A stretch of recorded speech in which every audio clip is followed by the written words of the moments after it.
Pričevalci navzočnosti ustalega Gospoda iz skupnosti v svet.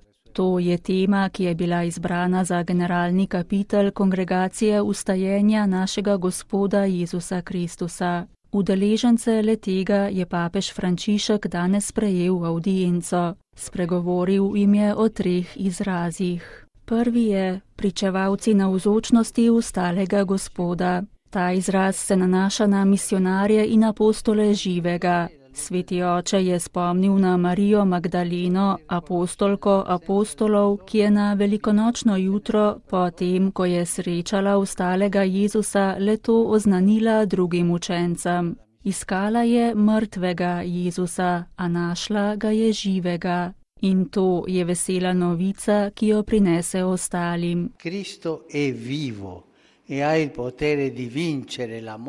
Kristus je živ in ima oblast, da premaga smrt in nam da večno življenje.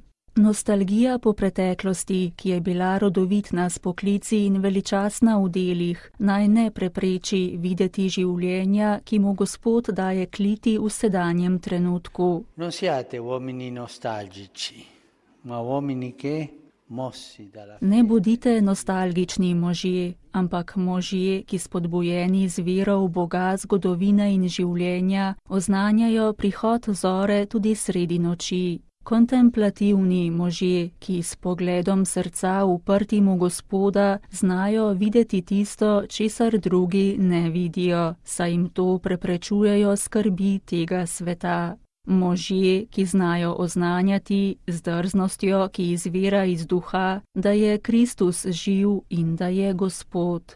Marija Magdalena in druge so bile ženske v izhodu, zapustile so svoje gnezdo in se podale na pot, znale so tvegati. Duh tudi rezurekcioniste kliče, da bi bili možje na poti, inštitut v izhodu.